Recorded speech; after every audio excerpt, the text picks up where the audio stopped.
దాచేస్తే దాగదు సత్యం, కళ్లకు గంతలు కడితే కనిపించకుండా పోదు అభివృద్ధి. తెలంగాణ విషయంలో ఇవాళ జరుగుతుంది అదే. పనిగట్టుకుని రాష్ట్ర అభివృద్ధికి మసిపుస్తున్న కాంగ్రెస్ పార్టీకి పంచుల మీద పంచులు పడుతున్నాయి. తెలంగాణ విజయాలపై వస్తున్న ఒక్కో నివేదిక హస్తం పార్టీని ఫ్రాక్చర్ చేస్తోంది. హామీలను పక్కన పెట్టిన హస్తం పార్టీ ముందుగా ప్రజా సమస్యల మీద దృష్టి పెట్టాలని అంతర్జాతీయ సంస్థల నివేదికలు సూచిస్తున్నాయి. సొంత కంటినే పొడుచుకుంటే తెలంగాణకు పెట్టుబడులు ఎలా వస్తాయని ఘాటుగా నిలదీస్తున్నాయి.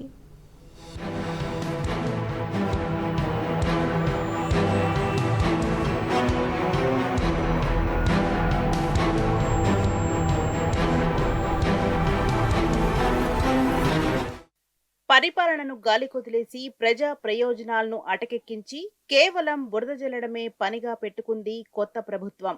గత బీఆర్ఎస్ ప్రభుత్వాన్ని బద్నాం చేయటమే మా ఏకైక ఎజెండా. అందుకే అధికారంలోకి వచ్చామన్నట్టుగా కాంగ్రెస్ పార్టీ వ్యవహరిస్తోంది. అసలు పాలనపై దృష్టి పెట్టకుండా ఎన్నికల హామీల అమలు నుంచి ఎలా తప్పించుకోవాలన్న దానిపై హస్తం పార్టీ ఫోకస్ పెట్టింది. అందుకే ఈ అబద్ధాలన్నీ చెబుతోంది. RBI NASSCOM, Mercer's quality of living ఇచ్చిన నివేదికలు అధికార కాంగ్రెస్ పార్టీ అసత్యాలను ఎండగడుతున్నాయి. రాష్ట్ర ప్రభుత్వం చేస్తున్న ఆరోపణలు పూర్తిగా అవాస్తవమని నివేదికలన్నీ గాంధీ భవన్ కు వినిపించేలా చెబుతున్నాయి.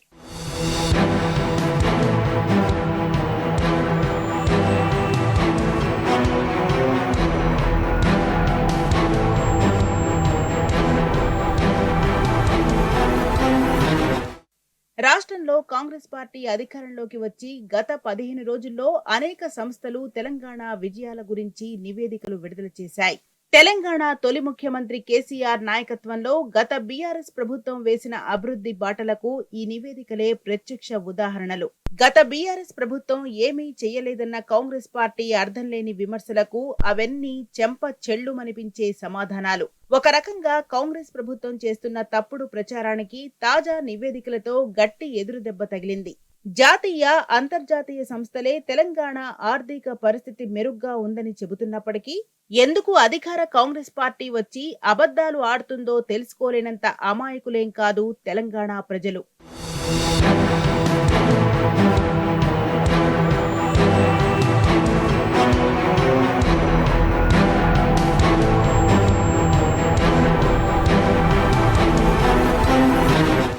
ఎన్నో హామీలిచ్చి అధికారంలోకి వచ్చిన కాంగ్రెస్ పార్టీ ప్రజల కోసం పనిచేయాలి.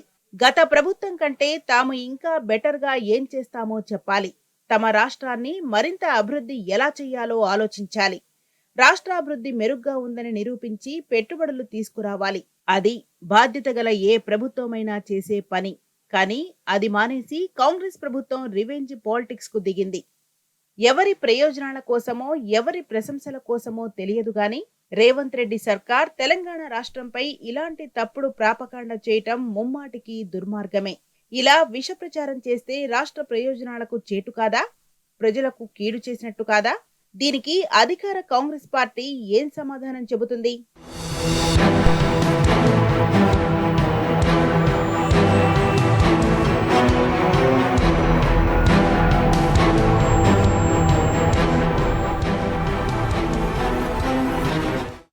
ఎవరెన్ని దాగుడు మూతలాడినా, ఎవరెన్ని అరచేతులు అడ్డుపెట్టినా దాచేస్తే దాగదు ప్రగతి. జరిగిన అభివృద్ధి కళ్ల ముందు కనిపించక మానదు. చేసిన అభివృద్ధి పనులు ఎక్కడికి పోవు. అవన్నీ ప్రజల ముందున్న ప్రత్యక్ష సాక్ష్యాలు. గత బీఆర్ఎస్ ప్రభుత్వం సాధించిన అనేక విజయాలను ఆర్బీఐ, నాస్కామ్ వంటి సంస్థలు గడిచిన 15 రోజులుగా తమ నివేదికల్లో పొగుడుతున్నాయి. తాజాగా ఆర్బీఐ 2022-23 సంవత్సరానికి విడుదల చేసిన నివేదిక కూడా కీలక విషయాలను వెల్లడించింది. కాంగ్రెస్ ప్రభుత్వం తప్పుడు ప్రచారం చేస్తున్నట్టుగా తెలంగాణ దివాలా తీసే దుస్థితిలో లేదని ఆ నివేదిక క్లియర్ గా చెప్పింది. ఆర్బీఐ నివేదిక ప్రకారం 2022-23 ఆర్థిక సంవత్సరంలో తెలంగాణ రాష్ట్రం అత్యధిక సొంత పన్ను రాబడితో అగ్రస్థానంలో ఉంది. మొత్తం పన్ను వసూళ్లలో 84.2% రాబడి ఉందని నివేదికలో తెలిపింది. ఇదే విషయాన్ని శ్వేతపత్రంపై చర్చ సందర్భంగా బీఆర్ఎస్ పార్టీ కూడా అసెంబ్లీలో స్పష్టం చేసింది. అంతేకాదు, ప్రతి ఏడాది విడుదల చేసే ఆర్థిక నివేదికల్లో కూడా ఇదే విషయాన్ని చెబుతూ వచ్చింది. కాక్, పీఏసీ, ఆర్బీఐ నివేదికల్లో కూడా గత బీఆర్ఎస్ ప్రభుత్వం తెలంగాణ ప్రజల ముందు అన్ని వివరాలు ఉంచింది. అయితే కొంతమంది కుట్రపూరితంగా కాంగ్రెస్ పార్టీతో జతకట్టి తెలంగాణ ఆర్థిక వ్యవస్థపై విష ప్రచారం చేస్తున్నారు. రాష్ట్ర సొంత ఆదాయం పెరగలేదని ప్రజలను తప్పుదోవ పట్టించే ప్రయత్నం చేస్తున్నారు.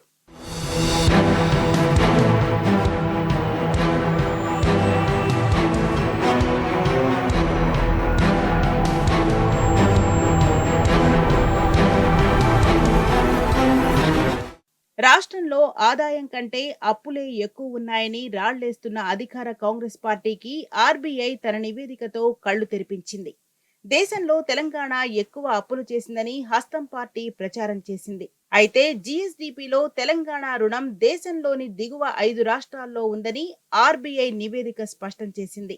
అంతేకాదు, ఎక్కువ వడ్డీకి అప్పులు చేశారని అసెంబ్లీ సాక్షిగా కాంగ్రెస్ పార్టీ చిమ్మిన విషయంపై కూడా ఆర్బీఐ తన నివేదికలో ఫుల్ క్లారిటీ ఇచ్చింది. తక్కువ సబ్సిడీ భారం ఉన్న రాష్ట్రాల్లో తెలంగాణ ఒకటని ఆర్బీఐ రిపోర్టు కుండబద్దలు కొట్టింది. ఒక్క ఆర్బీఐ మాత్రమే కాదు, అనేక అంతర్జాతీయ ఇండిపెండెంట్ సంస్థలు కూడా తెలంగాణ అభివృద్ధి, ఆర్థిక బలంపై నివేదికలు విడుదల చేశాయి. నాస్కామ్ తాజా భారత జీసీసీ ట్రెండ్స్ ప్రకారం హైదరాబాద్ అన్ని ప్రధాన నగరాలను అధిగమించి గ్లోబల్ క్యాపబిలిటీ సెంటర్లకు అభివృద్ధి చెందుతున్న కేంద్రంగా ఆవిర్భవించింది. ఇక మెర్సర్స్ క్వాలిటీ ఆఫ్ లివింగ్ 2023 రిపోర్టు కూడా హైదరాబాద్ వరుసగా 6వసారి ప్రపంచంలోనే ది బెస్ట్ లివబుల్ ఇండియన్ సిటీగా నిలిచిందని కితాబిచ్చింది.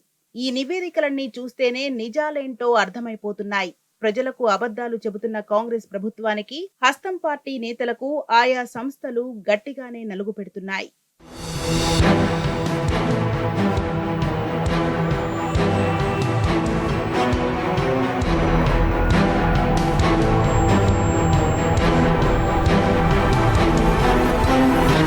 రాష్ట్రాభివృద్ధి, ఆర్థిక పరిస్థితిపై కాంగ్రెస్ ప్రభుత్వం తప్పుడు ప్రచారం చేస్తోందని, అంతర్జాతీయ సంస్థలతో చెప్పించుకునే దిగజారుడు పరిస్థితుల్లో రాష్ట్రంలోని కాంగ్రెస్ ప్రభుత్వం ఉందని చురకలంటిస్తున్నాయి. గత బీఆర్ఎస్ పాలనకు ప్రస్తుత కాంగ్రెస్ పాలనా విధానానికి జమీన్ ఆస్మాన్ ఫరక్ ఉందని తేల్చి చెబుతున్నాయి. గత బీఆర్ఎస్ ప్రభుత్వంలో ఏబుల్ లీడర్షిప్ ఉంది, విజనరీ లీడర్ ఉన్నారు. దీర్ఘదృష్టి ఉన్న పాలకుల నాయకత్వంలో గత 10 ఏళ్లు తెలంగాణ అద్భుతంగా ముందుకు పోయింది. ప్రపంచమే తలతిప్పి చూసేలా ప్రగతి సాధించింది. మరి ఇప్పుడొచ్చిన కాంగ్రెస్ ప్రభుత్వంలో అలాంటి విజన్ కనిపించడం లేదు. ఇది ఎవరో అంటున్న మాటలు కాదు, అనేక జాతీయ, అంతర్జాతీయ సంస్థలు చెబుతున్న నిజాలు.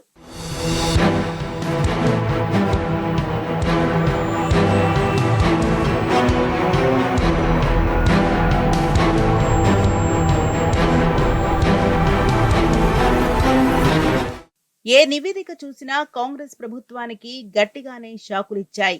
కొత్తగా ఎన్నికైన తెలంగాణ ప్రభుత్వంలో ఏ ఒక్క మంత్రి కూడా తెలంగాణ అభివృద్ధిని, తెలంగాణ సంపదను గుర్తించడం లేదని తప్పుపట్టాయి.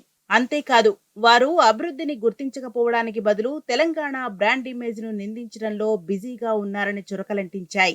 కాంగ్రెస్ తిరోగమన పాలనా విధానాల వల్ల రాష్ట్రాభివృద్ధి కుంటుపడుతుందని హెచ్చరించాయి. రాష్ట్రాభివృద్ధిపై ఇలాంటి అబద్ధాలు చెబితే కంపెనీలు పెట్టుబడులు పెట్టడానికి ఎలా ముందుకొస్తాయని ఆయా సంస్థలు నిలదీశాయి.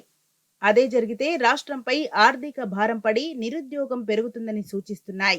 రాష్ట్రాభివృద్ధిలో పార్టీలకు అతీతంగా విధానాలు రూపొందించాలని, ప్రత్యర్థులపై రాజకీయ పగతో రాష్ట్ర ప్రజల భవిష్యత్తును నాశనం చేయొద్దని హెచ్చరిస్తున్నాయి. పనిచేసిన ప్రభుత్వంపై నిందారోపణలు చేయటం కాంగ్రెస్ పార్టీకి ఎంత మాత్రం తగదని జాతీయ, అంతర్జాతీయ సంస్థల నివేదికలు సూచించాయి. ఒకటి మాత్రం క్లియర్, 6 గ్యారంటీలతో అధికారంలోకి వచ్చిన కాంగ్రెస్ పార్టీకి వాటిని అమలు చేసే ఉద్దేశం కనిపించడం లేదు. పాలించడం చేతగాని హస్తం పార్టీ రాష్ట్రం అప్పుల పాలైందని తప్పుడు ప్రచారం చేస్తూ పబ్బం గడుపుకునే ప్రయత్నం చేస్తోంది.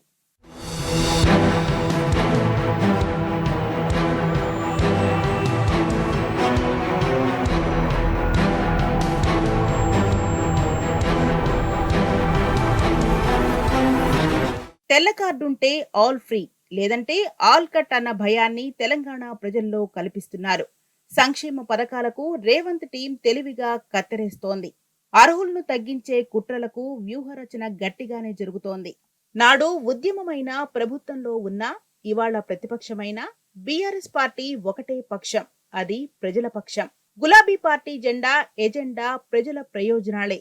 బలమైన ప్రతిపక్షంగా ఇప్పుడు కూడా జనం కోసం బీఆర్ఎస్ కొట్లాడుతుంది, అందులో డౌట్ లేదు.